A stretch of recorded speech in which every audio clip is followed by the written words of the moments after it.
All right, everybody. Good morning and good afternoon. We have the wonderful Amy. How do you say your last name? How do you say it before I chop that up? It's also challenging. It's Amy Chen Mills-Naim. It is Naim. Okay, It Amy. is Naim. Okay, perfect. Amy Chen Mills-Naim, and I'm going to do a little bit of an introduction, but I'm going to tell you why this is important to me, why you're here. We had a private dialogue, and I know this conversation that we're going to have about racism and unity and everything that's going on is very emotionally charged right now for all sorts of reasons. Um, this is not something that's just theoretical that we're discussing. People are getting injured. People are dying. Uh, you know, things are happening in the world that's actually directly impacting a certain groups and individuals. So this is not something that when we talk about the principles and, we can get, how do I put it? We can get theoretical. This to a lot of people means a lot more. At the same time, my goal with Amy is to bring some sort of unity, some sort of resolve, if there is one, to look in a direction where we all can get to an area where we can unite and maybe see something that we haven't seen before. So before I introduce Amy, the only thing that I want everyone here, I invite you guys to do, is to come in with an open mind, not with the mind of I already have an answer in my mind, and I'm going to see if this answer resonates with what Amy's going to say, what others are going to say. Because if you're already doing that, there's no need for you to be on this call. You already know your answers. Just go on your merry way. However, if you are ready to look into a direction, you don't have to agree, you don't have to disagree, you simply have to listen. And if this becomes a simple exercise for the next hour of just becoming a good listener, then you've done a lot more than I can ask for. And that's something that I'm actually working on myself. Is I in this uh, space that we're in right now, listening has been a terrible thing for me because I'm getting bombarded with news from every single outlet, from social media to everything. So I'm getting emotionally charged and probably for the wrong reasons. So I want to get a reset for myself, and hopefully with this dialogue, we all can come from that same space. And that's my little setting up the table. But Amy has had a very interesting background. When she comes in, I mean, for those that know her probably from her three principles background, many guys don't know her activist background as well and what she's actually done as a journalist. And so I was going to do an introduction, but I don't want Amy, the three principles, Amy, right now. What what brings you here in this conversation talking about racism and unity and things like that? And what we're going to talk about it from a three principles perspective, obviously, but um,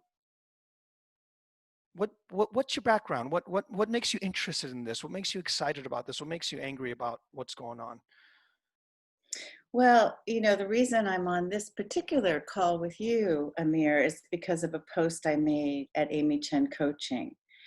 And because of some things that I was hearing in the three principles world, and I sort of I wanted to post because I felt that people might be being hurt. And this is why I felt this way. And this, first of all, I want to start by saying, obviously, I am not the last word on racism. And I'm just here as hopefully as an opening for people to explore more deeply, because I actually did a little bit of research ahead of time, and I've been doing this research for some time, but um, I don't have the history or what people call the lived experience of, say, a Black person or an Indigenous person. I can speak as a half Asian person, and I can speak as a white person looking into all of this and how I feel about it, which I hope could be an important contribution. Um, but I certainly wouldn't want to say this is how we think about racism in the three principles community, because I don't feel like the expert. I'm just one person. Um, but something interesting happened to me when the coronavirus struck. As a half Asian, half white person, I don't feel like from someone who has a different I come from actually, in one sense, a poor working class background, which people might be surprised to know. And on the other side, on the Chinese side, a more wealthy background. So I sort of understand both sides of like that economic um, outlook or experience, reality in the United States. But as far as being an Asian, I never really felt terribly marginalized or oppressed. However, I started thinking when the coronavirus struck about things a little bit differently. And that's because suddenly there was this Chinese flu thing going around and the Wuhan flu. And then I was hearing about Asian hate crimes happening across the United States. You know, people being attacked, a family was attacked. The Anti-Defamation League has been tracking all of these attacks. And I, you know, something kind of became alive inside of me where I was like, wait a second, you know, and I started to think, you know, and so being on social media as I am a lot with coronavirus, that's where I'm sort of like the town commons, right? I saw people saying, well, why can't we call it the Chinese flu? That's not racist. That's like calling it the Spanish flu. What's the difference, you know? And I immediately knew the difference because I'm a Chinese person. I absolutely knew the difference. And I knew the difference in my heart, in my body, in my soul. But to try to explain it to someone was a different matter. And I felt like, okay, I should explain it because my brothers and sisters are being attacked out here, you know, physically attacked and hurt.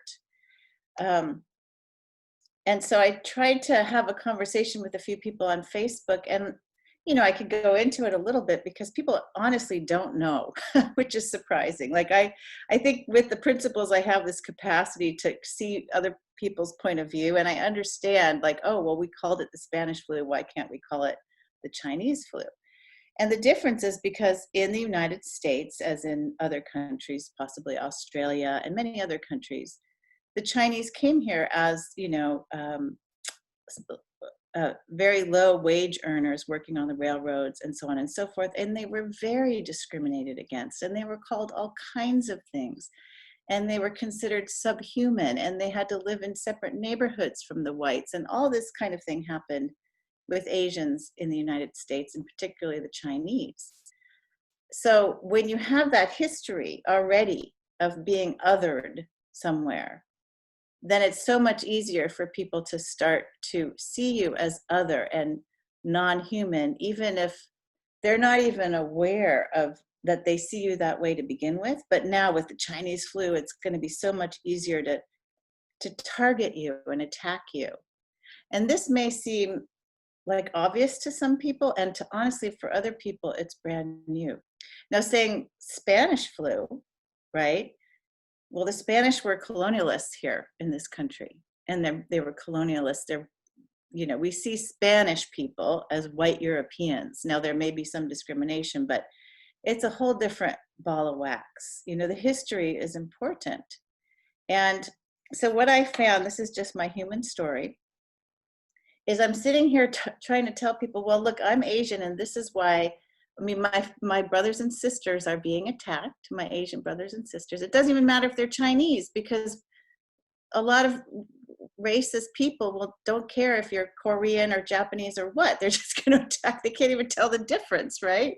So, so I'm trying to explain, and what was fascinating to me was people were arguing with me and saying, well, it is from China. So what, you know, they kept pushing back, and it was shocking. Like for the first time, and I know this for people of color and Black people, they're going to be like, okay, welcome to the club, honey, you know. But for me, I was like, wow, you're arguing with something where I'm telling you that people are being hurt, you know. And I mean, they're my people, but in my mind, they should be your people too, because they're people. And it was exhausting to do that. It was like to be met with like disbelief or arguments. I thought that would end the matter. You know, like, you know, people are being hurt, so let's not say this. I thought it'd be like, oh, I'm sorry. Oh my gosh, I didn't realize. But then to keep coming at me, luckily I'm a pretty resilient person, as are a lot of people on this call. And that's a beautiful gift that we have, that not everybody has at this time, right? We've been given a beautiful gift. So the beautiful gift that I have is I don't have to take it personally. If I get upset, I can recover. I don't have to, there are a lot of directions in my thinking I don't need to go because I understand about the principles. But for the first time, I realized what this term emotional labor meant. And I think there might be another term that I'm not remembering, but it's like, why do I have to do this? This is insane that I have to tell people this is hurting other humans, and that doesn't end the conversation.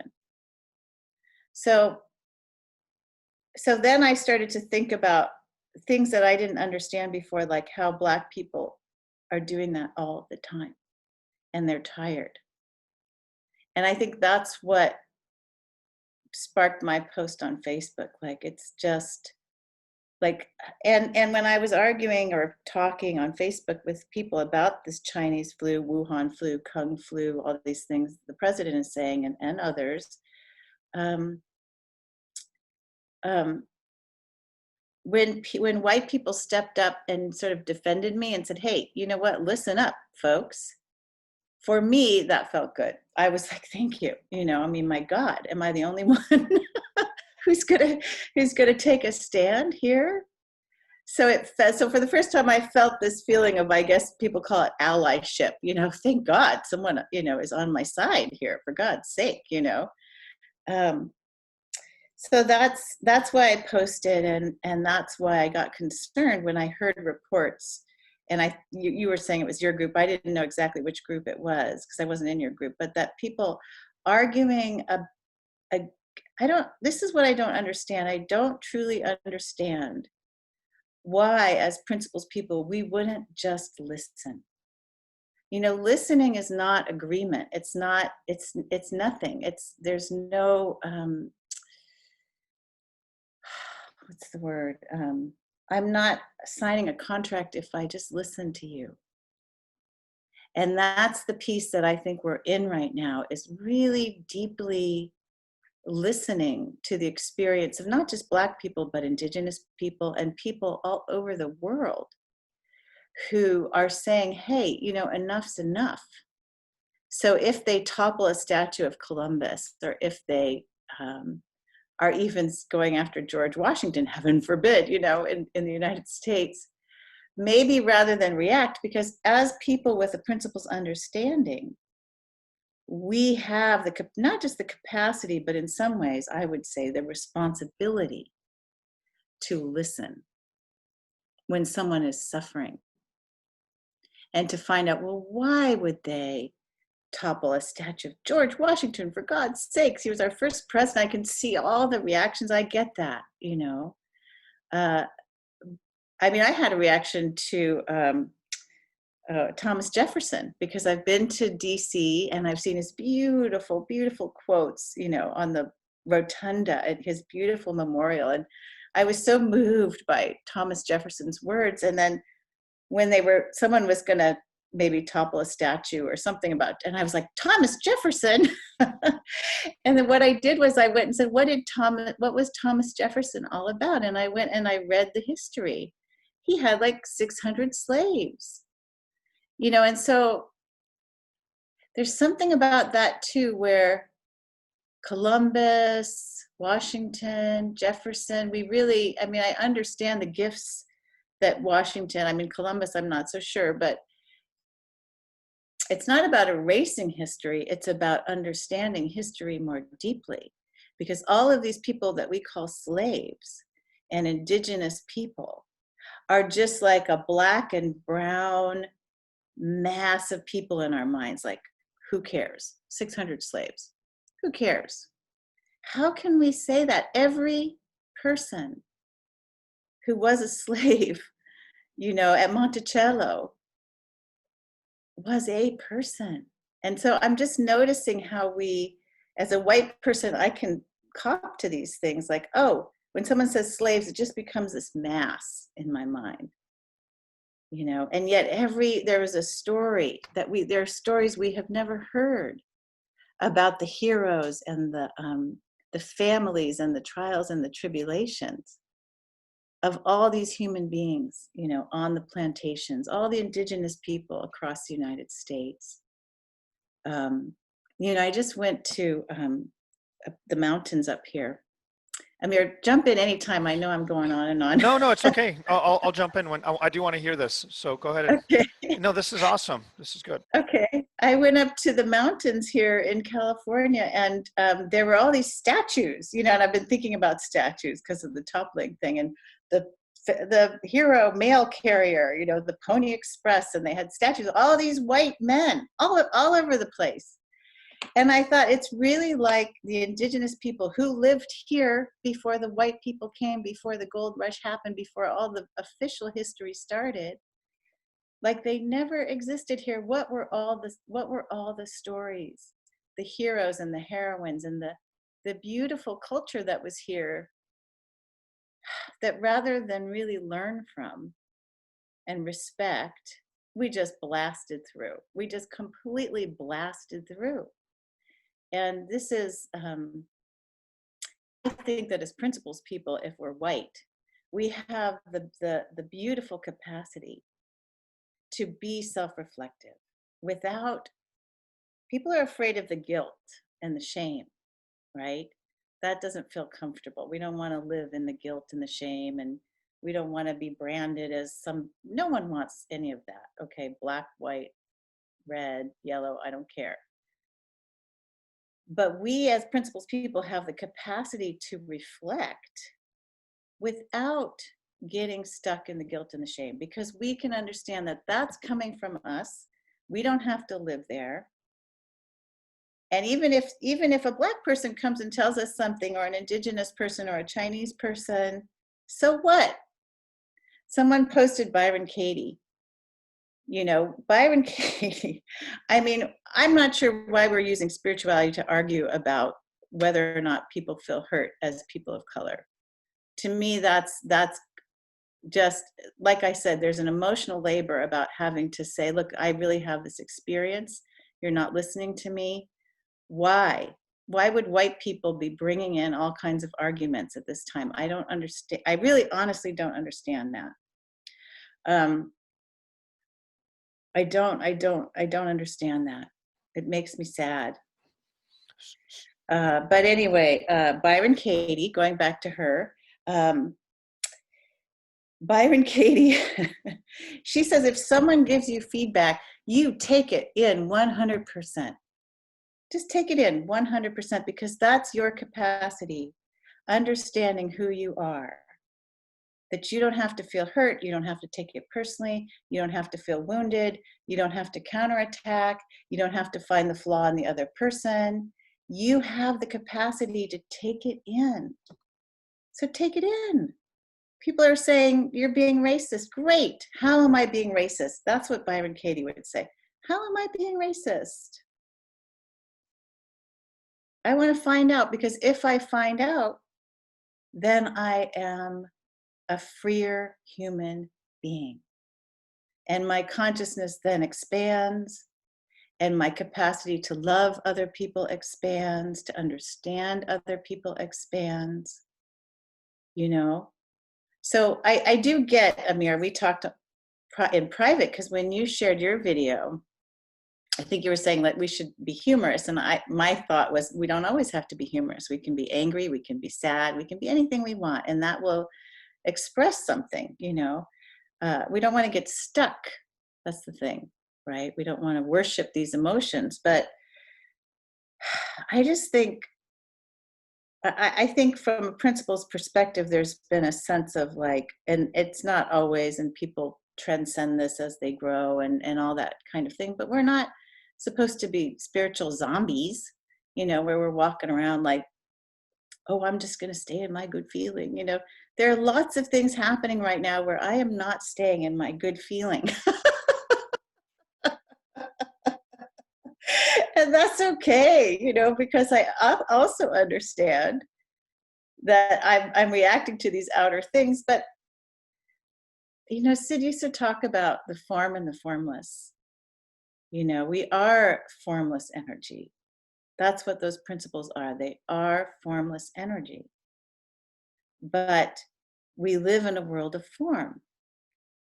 And to argue that we don't do anything to change form for the better, unless, if you feel very called, like I'm not going to get involved.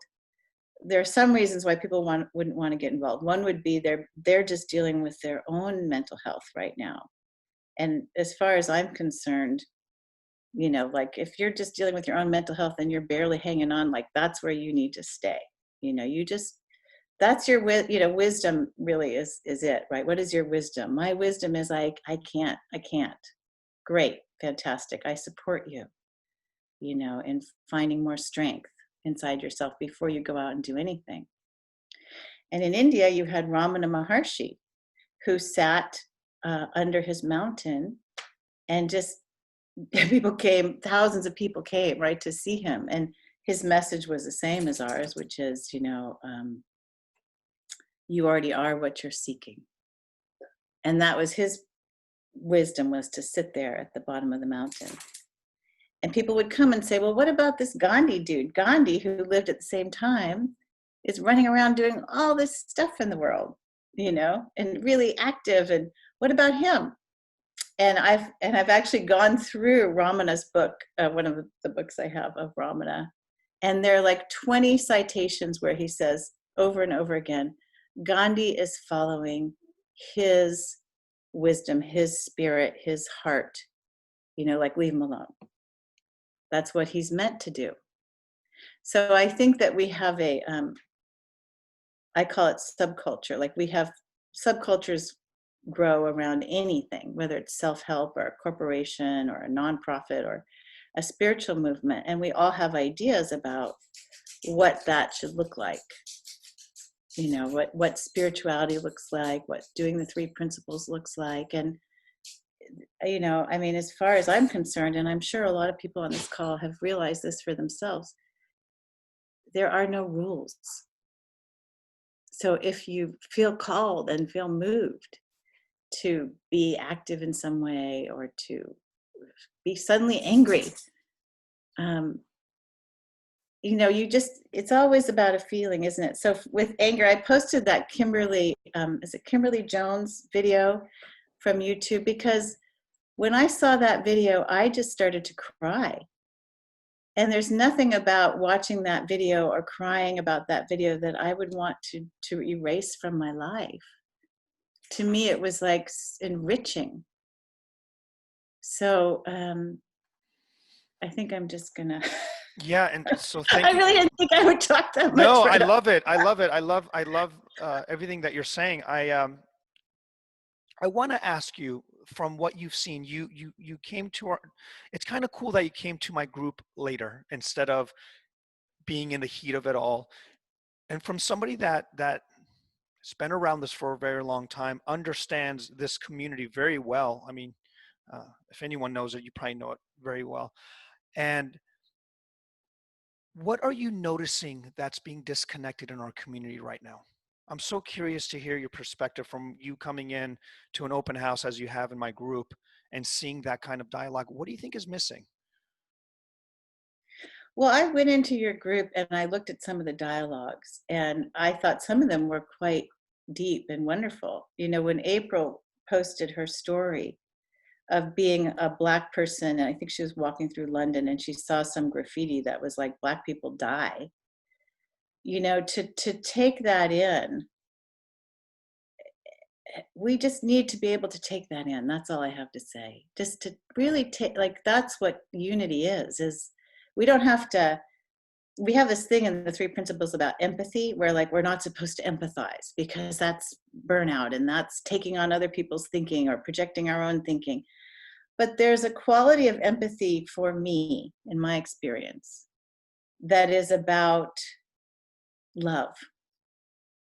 And when I feel it, I don't feel suffering. I feel there's like a surface level, there's the pain of the experience, but there's a sort of a richness of love that feels connecting to me.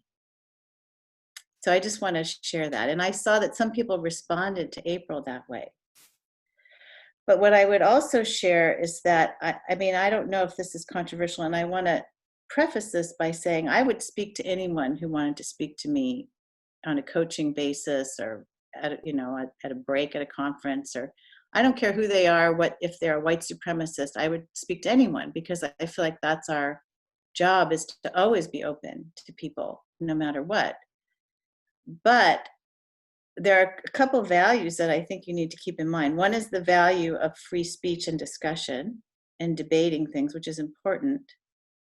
And the other is people feeling safe and feeling heard and feeling not shut down. Now, this is something I would just consider for this group, because why, I mean, what I don't understand is why someone, and I don't want to get into, if you haven't had the experience of being Black, what do you even, like, what do you, why do you comment even, really? I mean, you might feel like, oh, white people are being attacked. And this is where I think white fragility comes in, because what I see is, I did a little little timeline. Okay, so slavery started in the 1600s.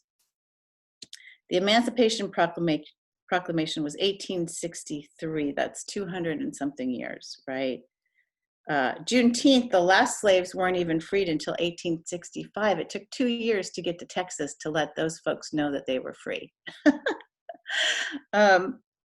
And then we had the Tulsa Massacre, the Rosewood Massacre, all these massacres, all these Jim Crow laws, voting rights, and mass incarceration started, right? Which was in the 13th Amendment. It says, slavery is abolished except for in the case of someone being a criminal and incarcerated.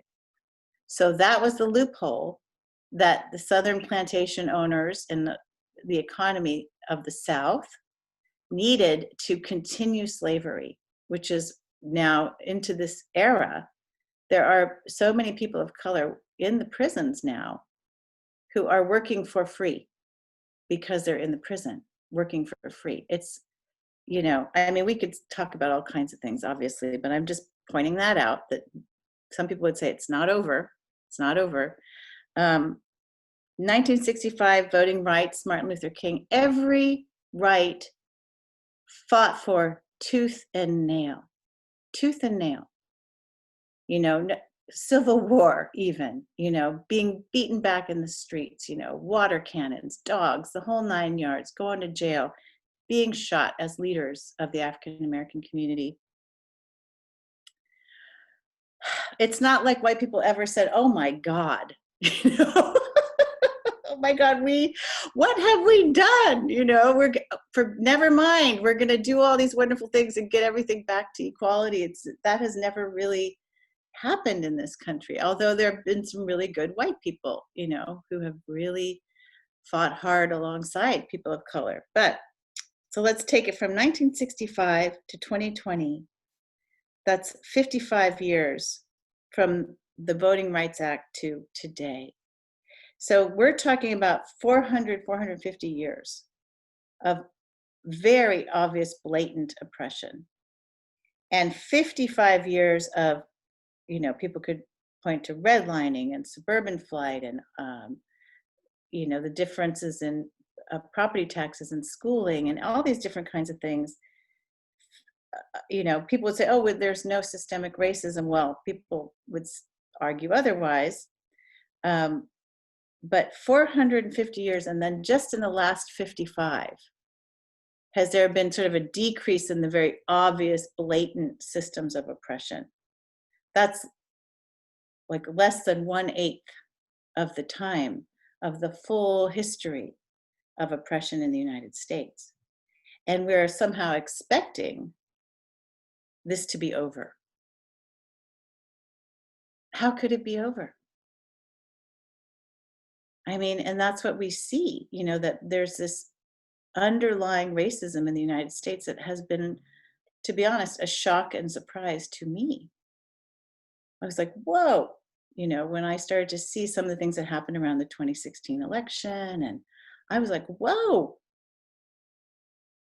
I was like, white people are pissed. Whoa. Like, what is going on. And so they called it a white lash when Trump was elected here. I mean, I know people could argue these things. I just have to say them because we have to get past this. We just have to get past this business of being, you know. Anyway, there was a reason I was talking about all that. Oh, I just don't know why people would argue and bring up these things like black on black crime. And I mean, that doesn't, what does that have to do with anything at all? You know? So here is a question. So I'm gonna, like, I've gotten questions Oh, privately good. and in groups. So Okay. and I don't know if this is a devil's advocate question, but I'm curious what um, your response would be. So we should be listening, and I agree with you. I mean, there's no doubt about it. And in going back to what I originally said, I have a difficult time personally listening, just because I'm a pain in the butt for the most part. But when you say listening to an African American and understanding them, what if they have different opinions in their own community, right? I mean, there's the ones that are very heavily saying there's a lot of systemic racism. There's another group that is like there's absolutely no systemic racism. So the question becomes, when we say listen to Black people, question is which ones? All of them. Okay.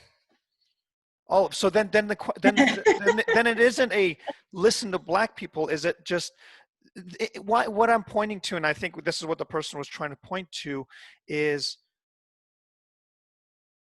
how do I put it? It's not just listening to someone of color, is to see what's true about what they're pointing to, that I think is more important. I don't know if you would agree with me on that. Because if we simply just listen because of their said experience, and some African American says there's no racism in America, and I say, well, look, I'm listening to this gentleman right here, and he says there's no racism, he's Black, so hey, I'm scot-free on this. So the question is there a deeper, is there a different way of, in other words, what in your opinion is a way of going towards a truth that goes beyond their, how do I put it, their ideology, because of their, like, I don't know if because that's what's getting me confused, is listen to I Black understand. people, I understand. but Yeah, right. then it's like, well, if there was one consensus, I would be happy to listen, but it's all across the board, whether you're Well, Black, not white, really. Asian. It's not really all across It's the not. board. Okay, so tell me what you're I, saying then. I actually looked up some statistics on this because I had a feeling, right? Thank Yep. God I have some journalism skills. Perfect. So what would your response be? And it's about 10% of Black people who say, oh, there really isn't racism. It's about 90% that really say, yes, there is. So, and I understand because, again, I'm not a Black person. It would be good to have a Black person be on a webinar and talk about these things if they want to. That's one of the reasons I decided to come on, is because, okay, look, I'll do some of this. Maybe it's prep work, um, because it's exhausting. It's exhausting to have people argue with you when it's like, if you had and I don't mean to equate children with adults because it's different, but to appeal to people's compassion. If you had someone who said, look, I'm a victim of child abuse. I've been abused as a child, and I'm in pain and I'm hurting, and and then people say, actually, no, child abuse doesn't exist, or maybe it exists for you, but it doesn't exist as a group. It's just not like, that's called gaslighting. That's like, here I am, I'm having this experience as a therapist. What would you do? You don't say, no, you're not having that experience. No, you weren't abused. That's not helpful. You could say, look, well, if you're coming to me and you're suffering, let's talk about how you're thinking about this. Absolutely, 100%. That's also true. The self-empowerment piece, which is the work my father did, and then the work we continued in Mississippi and North Carolina and Des Moines and San Francisco, the work that Brooke's doing in Florida, and so on and so forth. It's really important. That regardless of how the cards may or may not be stacked against me in my individual situation, I have the total capacity to rise above. That is 100% true. And that is what we should be sharing with people, but not negating what's obvious in terms of physical reality. Like that's because that's gaslighting. Yeah. And I'm Yeah. not, and I understand too that white people feel a lot of things because I've felt them myself, where, oh, if I engage in this conversation, I'm not going to be able to be authentic. I'll say something, it'll be awkward, and then I won't know what to, part of my experience in college was feeling this disconnect. And I wrote about it in that bio, where Black people were sitting at tables at Northwestern in the cafeteria, separate from all the white people at my university. And people around me and I was thinking, well, isn't that separatism? Isn't that Black racism against whites? And I sat with that and I thought, that something's wrong here. I don't understand. So I actually asked for a meeting. I was very bold at the time. Asked for a meeting at the Black Student Union to talk about these things. And they met with me, like 5 or 6. They didn't need to meet with me. I don't know why they did, but they met with me. And I asked them all these questions. And this is what listening is. And they said, look, why shouldn't we sit together? We have the same culture and we have the same sort of way of speaking and we feel comfortable with each other. Why wouldn't we? And I said, well, wouldn't it be, I would feel uncomfortable maybe being a white person in an all Black party or something like that. And I said this because of a certain incident that happened to me in college, and I'll explain that in a second or describe it. But they said, well, guess what? That's how we feel all our lives. And that just struck, I thought, wow. I'm going to feel a little bit uncomfortable going to maybe a party where everyone's Black. This was in college. I don't think I'd feel that way now. I know I wouldn't. But, it just, I had to listen.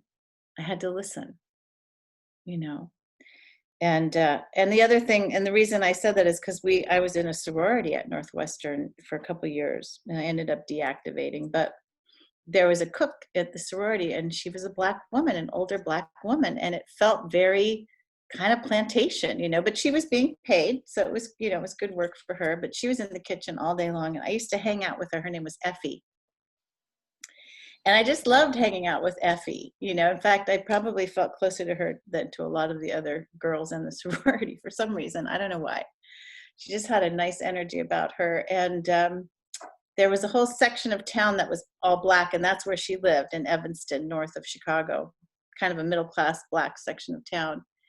And she invited me to a party.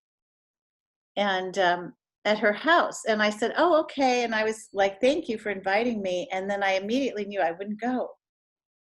Because I just, at that time, I felt, I didn't even know how I would respond or react. It wasn't about racism as much as it was about, there's this huge disconnect that we don't understand each other, or this barrier or something. And I feel very ashamed about that now. But I've been through this whole evolution working with people of color across the United States where, that just started to fall away. But I think a lot of it has to do with we just don't know each other. And that's why we need to listen. We just need to listen, and we need to push ourselves through the discomfort. Because white fragility, like for me to say, oh, I don't want to have a conversation about racism, or even if I'm racist, because of the discomfort. Okay, I'm going to go back to the slavery and the brutality and the lynchings and the killings and the, restrictions on voting, the gerrymandering that continues to this day, the violence, the tremendous violence. Just imagine. Okay, wait, let me stop and make my point. And we don't want to have a conversation as white people, because it might be uncomfortable. That to me is white fragility. It's not we don't have to judge it, it just is. But if we can see it, then perhaps we can say, you know what, I'm going to push. I'm willing to be uncomfortable. I don't even have to agree, because I don't think all Black people are right about anything. I don't think anyone's right about anything all the time.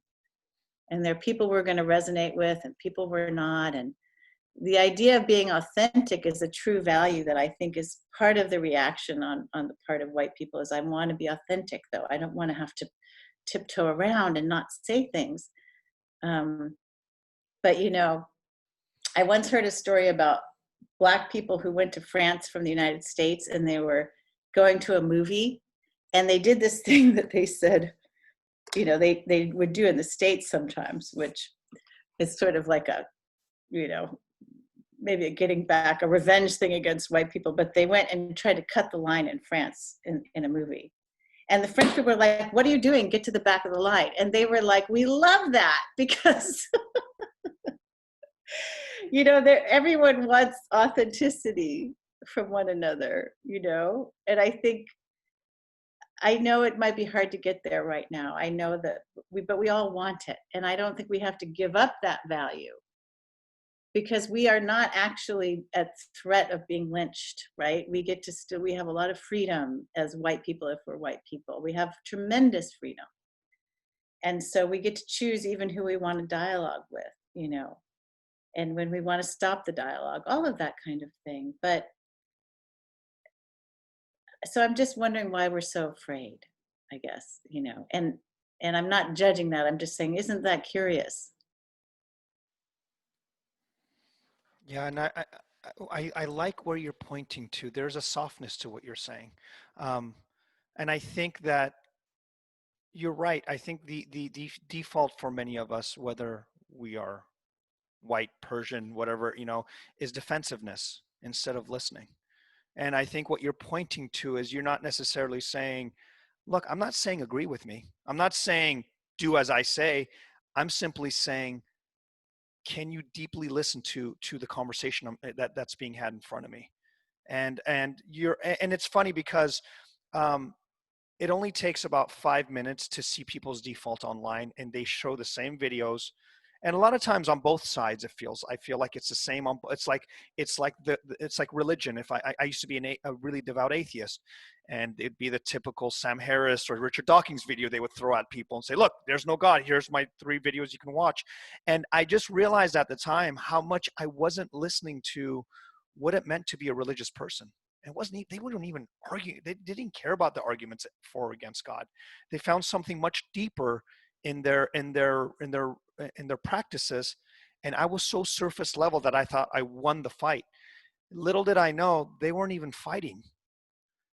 They were just having something deeply that meant and impacted them, but I was too busy conceptualizing what I thought they believed. And I feel like that's what's happening in right now in our society is the two different sides, you know, and I guess I could say the ones that maybe don't have a felt experience, like you were saying, the best thing they can do right now is to listen, like you said, because we can conceptualize, and you can win that conceptual fight all day. I think we can all do that. We can come up with our own statistics. We can come up with whatever we need to. But I think what you're pointing to is, I think it's time we really listen. Let's put everything else aside for a moment. This is a great opportunity in our world to truly listen. And I hope those people, the people on this call, it hit me hard when you said that, because I thought it's going to get into a really deep, like, look, this is how you should be, and this is how you should act. And you're not saying that. You're not even saying for us to believe what you're saying. You're simply saying, look, let's start with just listening. Can we get there first? Because I don't think that's even happening. Do you mind taking a couple questions? No, not at all. But I Okay. did want to say one quick thing, which Yes. is that my sense of, and we could talk about white privilege, which I think might be good, and white supremacy. This is something that's really shifted for me.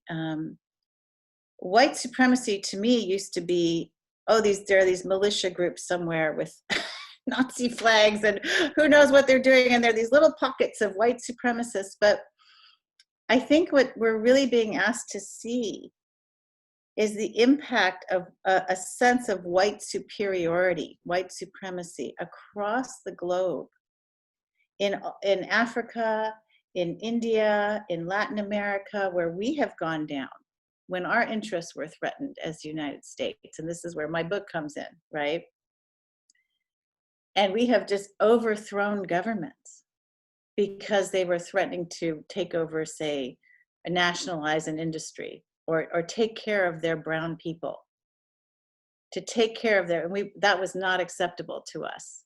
And so we went down and overthrew Cabo Arbenz and Salvador Allende. I mean, you could just go on and on in Latin America about what the United States has done. So white supremacy is tied into a whole system of exploitation and oppression that's been going on for centuries. And I see that so much more clearly now, and it relates to climate. Like we have put out the most greenhouse gases, the developed world, and who's going to pay the price first.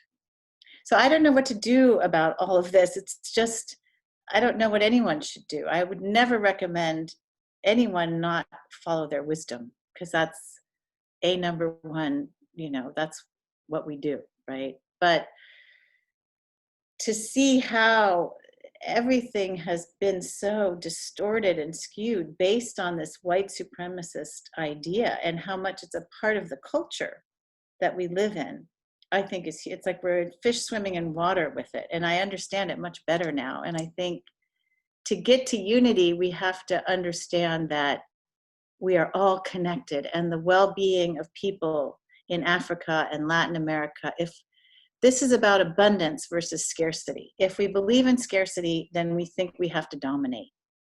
And if we believe in abundance, then we give. We give. And we trust that the giving brings more.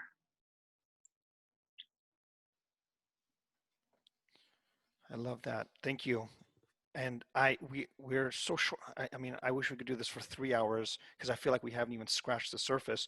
And maybe we'll do round two. But right now, can we go to a question that I think is, Yeah. Yeah. um, did you want to get on the call? I don't know. It was in regards to the teen daughter and social media habits. Because it says Spark. Oh, yeah, it is. It's Brooke. I can see your face. Hi, Amy. Hi, Brooke. How are you? Good.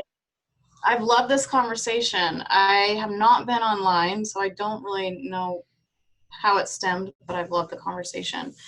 I had a question for you, just because I know pre 2020, you've always been involved in activism and had a voice, and I know you have teenage children too. So my daughter I've been so proud of her, because she's just become so educated on so many of these issues that at 15 years old, I was just not. And so I've just loved hearing from her and what she's learning, and been so in love with her in that. And then last week, I just did the mom thing and got on her social media and did my, like my monthly checks. And I was just sick to my stomach at how she had learned, been educated, but then turned it into it was almost like just hate for anyone that didn't agree with her. To the point where all of my mom instincts came on and was like, oh my God, she's got to get off social media. Like, she can't be talking to people like this. So I just wondered if, you had any, I mean, I know adults do that all the time, but I think, just to see it, to see that amount of hate come from a little human that I'm raising was shocking almost. So I just wonder, anger and hate, how do you see those things? I appreciate the fact that you say be angry, but also this whole listening thing. Well, I don't know, like with you, she seems okay, but on social media, it's more intense, which is kind of normal. I mean, we just don't have to interact with people face to face, and that makes it challenging to be civil, So there's that little piece that might be somewhat relieving, but I mean, I can't tell you what to do, that, but I just got off a call with a white police officer in Minnesota, like a week ago. And this person is incredibly upset as a police officer. And he has his reality, which is feeling very threatened at this time. And he's very frustrated, and so I would never advocate that I mean, part of the principles is we never get locked into an ideology, right? So there's truth, and then there's the way we take something we've learned and then we make it a fixed set of beliefs. And that's the danger on the left and the right, And so if that fixed set is creating a lot of anger, then we question that, And anger, like I said, I'm not opposed to anger, but we do want to see when it's creating suffering for ourselves and others. And this is tricky because, I mean, I have a lot of friends on the left, just given where I live and the activities I'm involved in, and they can get on my case just as easily as people on the right, and again, I just go to my wisdom, just like, okay, look, this is how I feel, I mean, I'm willing to listen to you, but this is how I feel. And that authenticity is so important. And your authenticity is still so important, and how you want to respond. There's no rules, right? So you got to listen to your heart on this one. And obviously you have all the tools. Yeah, I mean, I'm clear on how I'm responding, which was kind of empowering, because I was the mom that was like, she has her own wisdom, she's going to do what she wants. And then when I saw that, I was like, nope, I'm the mom and you can't act like I'm real clear on that, and that was almost empowering. But I've gotten this from people I've trained before, adults, like, well, if I really am angry about something, then, how do you do that in a loving way, right? How do you show, or, make change and listen, You mean if this person over here is angry? About just social, because I think we get mixed up with that in the principal world. Like, we have to be either or. Oh, I don't know. I just know that I every day, practically these days, I'm checking in with myself, because I know sometimes I can get angry and it's too much. Like this coming election, I just realized recently, I'm like, oh my God, this coming election is like controlling my life. Like I'm like freaking out, like what am I going to do if this happens, and then I realized, wait a second, Amy, that is outside and you can do your best, but that's it. And you don't want it to control your life, you don't want it to be the dominant factor, and so again, you have to check in if someone's, because I can't tell you, right, it's contextual. You're going to be with someone and you're just going to have to respond from, that's why I say go back into your authenticity. Yeah. And if you make a mistake, you'll know. Yeah. Because I've made so many. I may still be making mistakes. In fact, I'm sure every day I make 2 or 3 mistakes. My wife says I do about 20 a day. But so anger is a tricky one, and I've had long conversations recently, because it's most of the time, I'd say 90% of the time in normal life, day to day, it's not terribly helpful. But that doesn't, in fact, it's often damaging, right? Because we act out on it and then we create more separation, basically. So I think that's something we really have to pay attention to. Yeah, and sometimes it feels just right, honestly. Sometimes, like with my kids, it's not until I get really angry they finally hear something, Yeah. Thank you. Yeah. Amy, you shared that video of that lady who off the cuff made an 8-minute video. Yeah. And I think from what I got out of that, conversation that she had, is there's this anger that's conceptual, and anger that's that's in like coming out of truth. Conceptual anger is when I see someone online, I go, oh, I'm going to have a really good comeback to show them that they're wrong. And then there's Right. someone, when you hear them, and whether you agree or not, something hits you like a ton of bricks. Like Mm-hmm. I was listening to her, and I'm like, I don't know if I'm going to, here we go, another rant. And all of a sudden that went out. See, I was coming in conceptually to battle her anger or her whatever she was in. But there comes a moment where you're not connecting to their anger, you're connecting to that deeper energy that's surrounded in that anger. And I think Mm-hmm. for me, like when I check myself, I'm asking myself, am I responding conceptually to that person, out of anger, or am I responding with this energy that may be traveling through anger or fear or insecurity, but there's some truth to it. And I'll tell you why I'm saying this is when I worked at a recovery center for 4.5 years. And I remember walking into the recovery center the first day and being so scared out of my mind that I don't know if I'm going to say the right things. And they said that was the best thing they could ever hear. Now, here I am talking about how insecure I am, but they weren't worried about my insecurity. They saw truth and wisdom behind that insecurity that they were looking for. And I think that's something that I think really is important for us to check in. Is this a conceptual anger?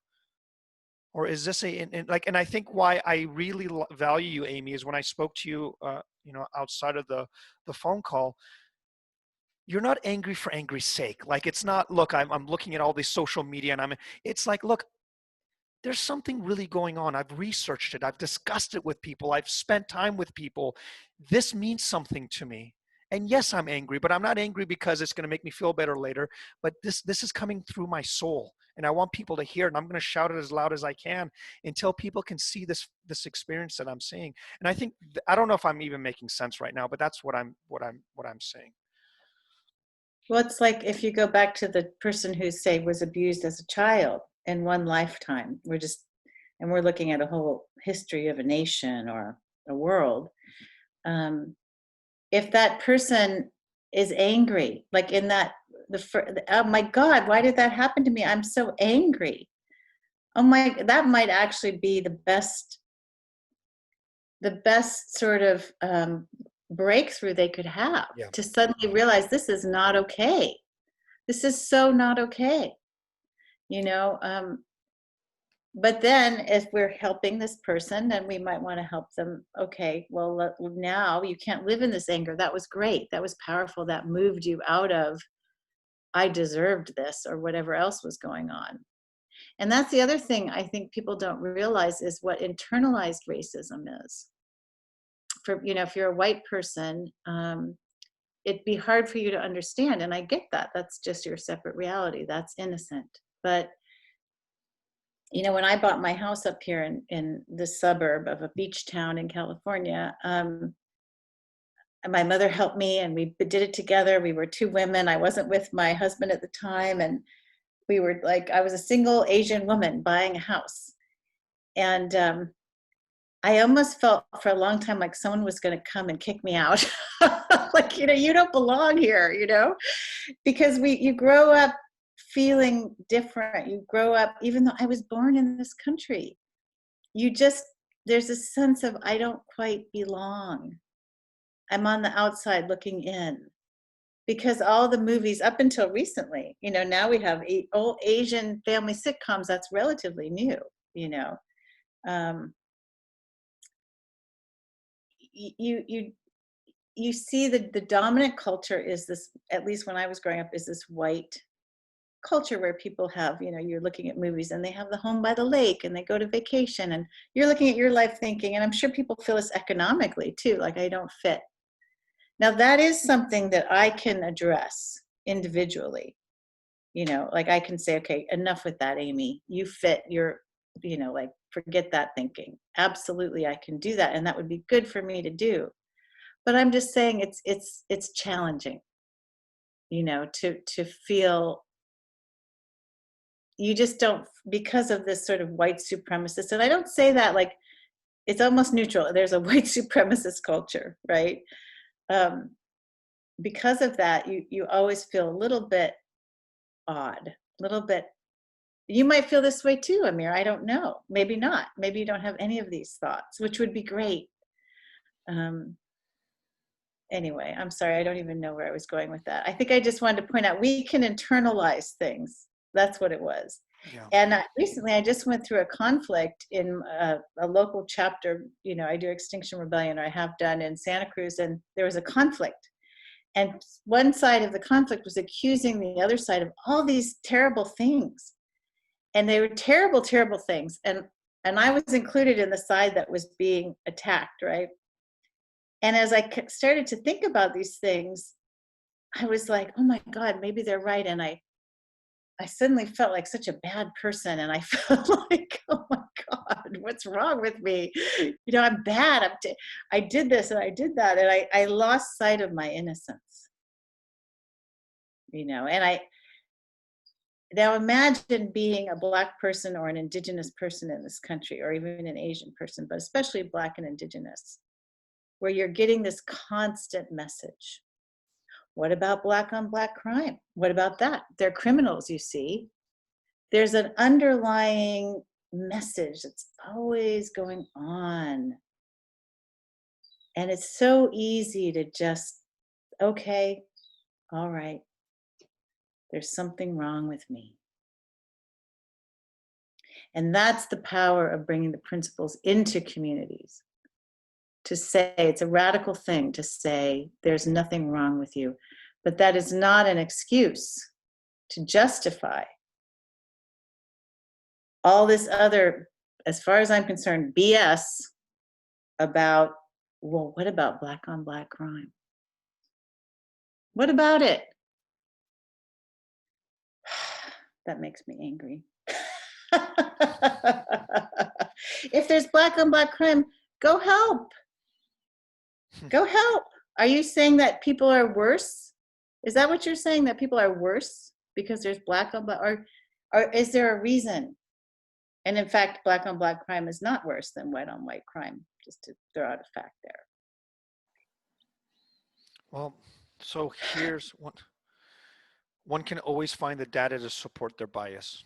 That could be true too. That's true. But why? Let's go for let's go for our humanity. Yes, that was my last. I was going to say we are.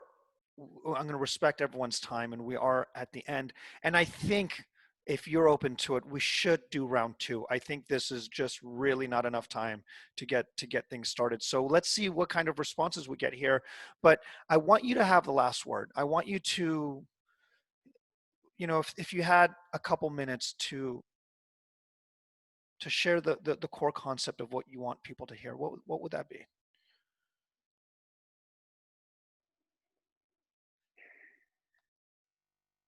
I think just, you know, be open. Be more open than you are. I mean, even if you're a Black person, be more open than you are. Just be open, because you'll learn something new and you'll be more effective, whatever you're doing.